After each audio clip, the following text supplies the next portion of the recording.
YouTube. Hey man, listen. Let me shut the door. Y'all get the raw, uncut version of me. You know what I'm saying? You know what I'm saying? You know what I'm saying? But yeah, we reacting to how good was Prince actually. I ain't gonna lie. I feel like Michael Jackson and Prince was head to head. You know what I'm saying? Like, I don't know too much about Prince. That's why I'm watching this video. But I know Prince and Michael Jackson was like head to head. You know what I'm saying? So I might name this video The Artist Michael Jackson Feared, or The Artist Michael Jackson Was Scared Of, or The Only Artist to Compete with Michael Jackson. So let's see. Let's go ahead and start the video, man.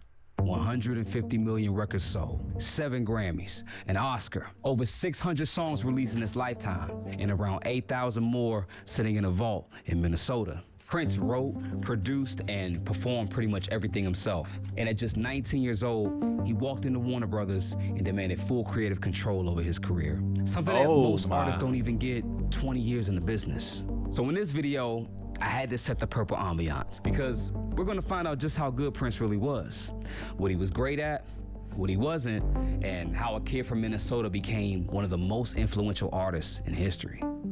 I've never spoken about this before, but I was born epileptic. And I used to have seizures when I was young. My mother told me one day I walked into her and said, Mom, I'm not gonna be sick anymore. And she said, why? And I said, because an angel told me so. There's a conspiracy theory in the music industry that Prince had mystical or magic powers. Some celebrities have said that he could float Magic powers? in the air, and some said that he could see things before they happened. But one thing was for sure, he was a gifted child prodigy. With a jazz pianist for a father and a jazz singer for a mother, music was in his destiny. And by the time he was a teenager, he taught himself piano, bass, guitar, and the drums. And he taught himself. That's like, bro, teaching yourself the piano, he said drums and guitar, bro, that's a lot to learn. Everything by ear. In high school, he joined his cousin's band called Grand Central. They played local clubs around Minneapolis and built a small following. And even back then, Prince was the one that was writing most of the songs and arranging everything. By 1976, he had recorded a demo tape in the basement. A businessman named Owen Husney heard it and signed him to a management deal, and he took the tape to LA. 3 major labels, Warner Brother, A&M, and Columbia, they all wanted to sign Prince. Columbia Records actually offered more money, but Warner was willing to give him the full creative control that he wanted. So Prince's biggest strength was clear from day one. He didn't need anybody else in the room. His weakness, though, was experience. He was a teenager with no idea how the industry actually worked, and that would come back to bite him later in one of the biggest fights any artist ever had with a record label. First, he actually had to make a hit. Prince's first album, For You, came out in 1978. The album sold about 150,000 copies, and the lead single, Soft and Wet, only hit number 92 on the Hot 100. So let me ask y'all something. Chat, is 150,000 copies good back then, bro? Back then, was that good? I think it's even good now. Well, I don't know, because a lot of artists selling more, I think, if I'm not mistaken. The top 20 on the R&B chart, which was enough to keep Warner Brothers interested. A year later, he dropped his self-titled album, Prince, which is the one that most people remember. The lead single, I Wanna Be Your Lover, hit number 11 on the Hot 100 and number 1 on the R&B chart. Plus, that album has one of my personal favorite Prince songs, Sexy Dancer. It went platinum, and suddenly Warner Brothers knew they had something. But his next 2 albums took a hard left turn. See, Dirty Mind came out in 1980, and it was pretty much what it sounds like. The songs were all about sex, all different kinds of sex. The radio stations, they wouldn't touch it, but the critics loved it. Rolling Stone called it one of the best albums of the year, and it only sold 500,000 copies, but it established Prince as something new. Hold on. What does this Provocative. man got on? Hold on.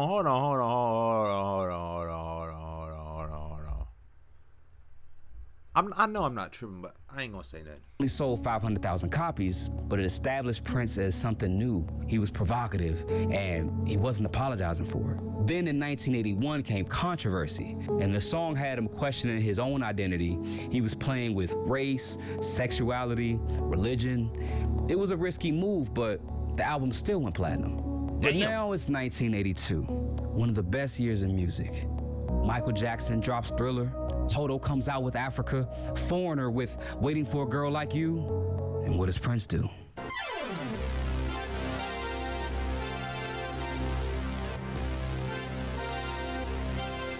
Come on. Prince releases 1999, the album where everything clicked for him. The title track hit number 12 on the Hot 100, Little Red Corvette hit number 6, and Delirious hit number 8. The album went quadruple platinum. The most important thing 1999 did for him was it got him on MTV. See, before 99, MTV had barely played any black artists. MJ had just broken through with Billie Jean, and Prince came right behind him with Little Red Corvette, one of the first videos by a black artist to get heavy rotation on the platform. So his biggest strength during this era was the fact that he refused to follow trends. Disco was dying, and pop was moving towards a cleaner sound, but Prince was out here mixing funk, rock, new wave, R&B, something that people hadn't really heard before, the Minneapolis sound, which actually became its own genre in itself. His weakness, though, was the fact that his image was pushing him away from radio. The leather and the lingerie and all the sexual lyrics, it was holding him back from crossing over fully. But that was about to change. By 1983, Prince wasn't just trying to make another album. He wanted to have a bigger cultural impact than that. Michael Jackson's Thriller video was about to drop in December, but at the same time, Prince was working on an actual feature film, starring himself in the lead role. Warner Brothers thought he was out of his mind. He had never acted before and he had no screenplay. But Prince had already started writing songs for it. He had already cast people and they were rehearsing already. So Warner Brothers went along with it.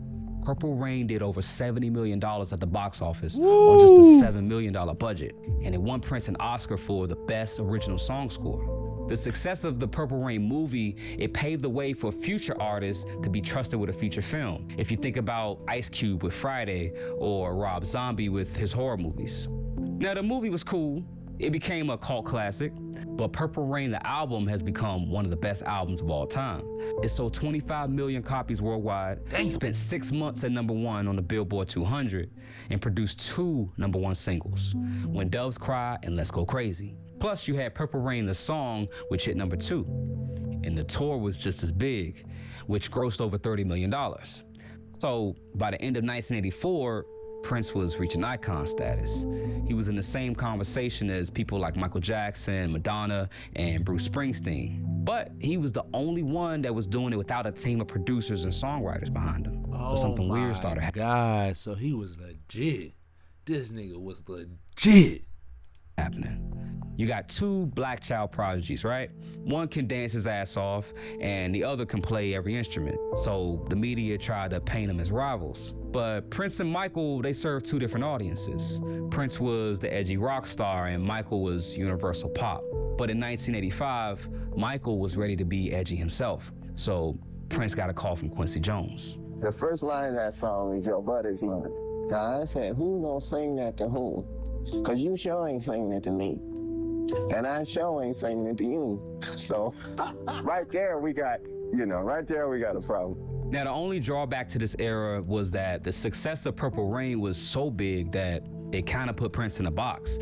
He spent the rest of his career being compared to it, which is probably why what he did next surprised everybody. Most artists after a 25 million selling album would try to make something similar. Purple Rain 2. Prince did the opposite. He dropped the biggest hit song from his set list and started making albums that had almost nothing in common with it. His next album came out in 1985 called Around the World in a Day. And it was a psychedelic pop record with sitars, flutes, and spiritual lyrics. And it still went double platinum and produced 2 top 10 hits, Raspberry Beret and Pop Life. But it sold way less than Purple Rain. Then a year later, he did it again with Parade. Now this one was a soundtrack to his second movie, Under the Cherry Moon, which unfortunately flopped and got multiple Razzie Awards. But the album produced Kiss, which became Prince's 3rd #1 single on the Hot 100. So Prince started to build up this pattern of releasing all of these albums that weren't doing as good as Purple Rain. So Warner Brothers was starting to get nervous. Here comes 1987 with Sign of the Times. And this is actually the one that most fans would tell you is... One thing about them labels, If you ain't bringing them decent money, they gon', I don't know, man. They gon', bro. If I was an artist, I'd never sign to a label, bro. Is his masterpiece. It was a double album with 16 songs, and the genres were all over the place in a good way. You had rock, funk, gospel, and the album went platinum, but only in the US, which for Prince was still a disappointment. But Rolling Stone named it the best album of 1987, and decades later, critics still rank it in the top 100 albums of all time. So between 1985 and 1989, the resume was still incredible because he released 6 studio albums and they all went platinum or better. And he had multiple artists under his umbrella that he was doing music for. People like Sheila E., The Time, Vanity 6, and his protege Apollonia. I really liked your song too. Prince got to a point where he basically had this whole music universe that all revolved around him. His weakness during this era, though, was he was putting out too much music. It got to a point where Warner Brothers, they couldn't keep up and they told him to take a year off. Damn. He had all of these songs that were filling up the vault and the label didn't want to release them, which would later become a problem, which leads us to the darkest period of Prince's career. By 1992, Prince had already released 14 albums and he still had more material sitting on the shelf. So when he signed a new contract with Warner, the deal came with a catch. They wanted him to slow down. They wanted an album every couple of years, not 3 albums That's every crazy. single year. But Prince saw it as the label trying to tell him that he couldn't create. And if we're being honest, Prince had developed a bit of a God complex, and he wouldn't be held down. So on his 35th birthday, Prince announced that he was changing his name. He would no longer go by Prince. From now on, he'd be known as The Symbol. The media called him the artist formerly known as Prince, and he started showing up in public with the word slave written on his cheek. Now, this is the part of Prince's career that a lot of people misunderstood at the time. It looked crazy, but what Prince was actually fighting for is something the entire industry is still fighting for today.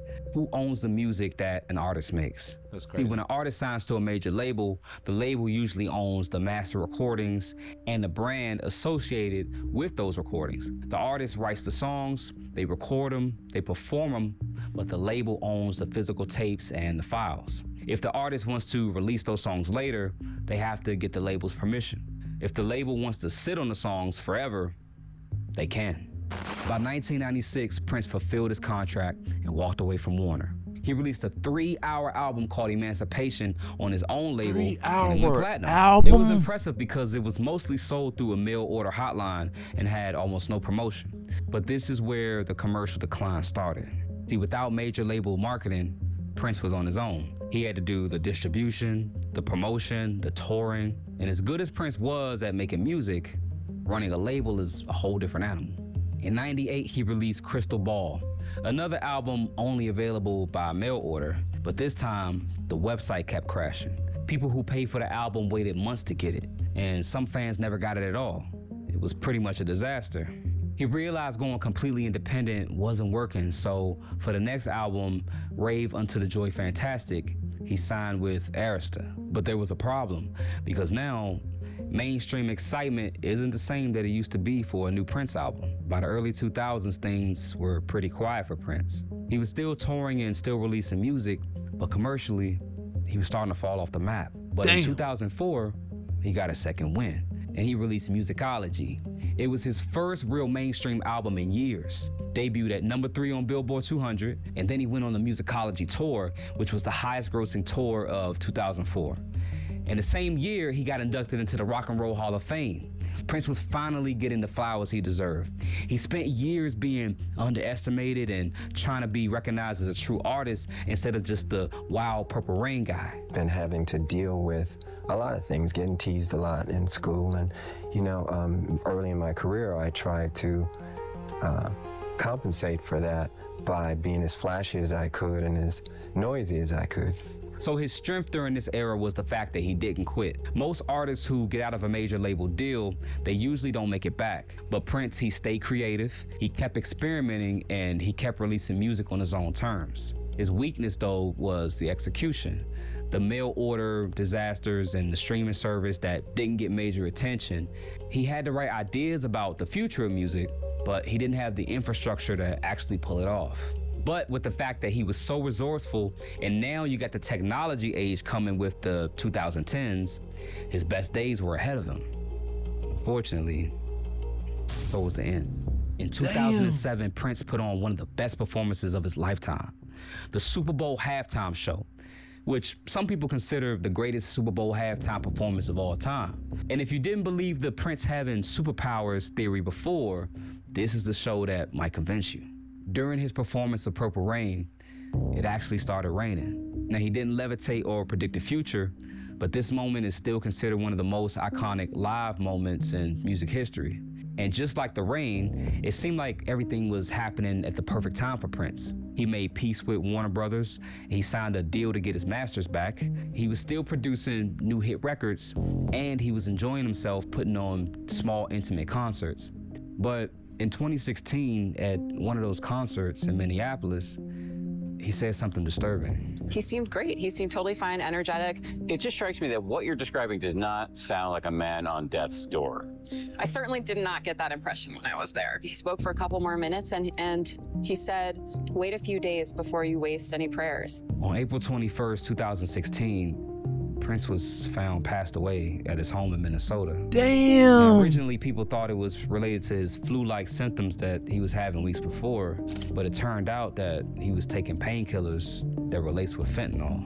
Now, whether it was accidental or something darker is still a mystery, but what happened after his death became its own disaster. See, Prince died without a will, so the estate spent years in court, siblings sued each other, and Paisley Park got turned into a museum.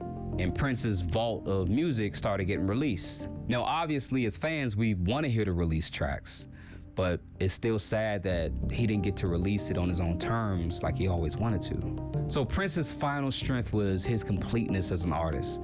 By the end of his life, he had done it all. The movies, the Super Bowl, guitar solos, the reinventions. There's not a category in pop music that Prince didn't dominate at some point. His main weakness, looking back, if you want to call it that, is the fact that he couldn't slow down and he couldn't retire, and he had this insane work ethic that kept him going until the day he died. Sometimes your weakness and your strength is the same quality, and I don't think he would have wanted it any other way. So overall, Prince has one of the most complete catalogs in music, and the fact that he has hits across multiple genres, and the fact that he's known as one of the greatest live performers of all time. And he changed how every artist after him thought about owning their own work. Prince was never gonna be the straight and narrow, clean pop artist, but he didn't want to be. He wanted to be different. And above that, he wanted to be the best. Thank you guys so much for watching. I was really excited to make this video because Prince was one of my biggest influences when I started writing my own music. If you haven't seen it yet, I did a video just like this one about Michael Jackson, who's one of my other biggest influences, and you can catch that video right here on the screen. I think it ties in really well with this one, so I'll catch you over there. Until next time. Hey, they need to make a movie about Prince. I don't know if they got one out, but they need to make a documentary just like they did Michael, bro.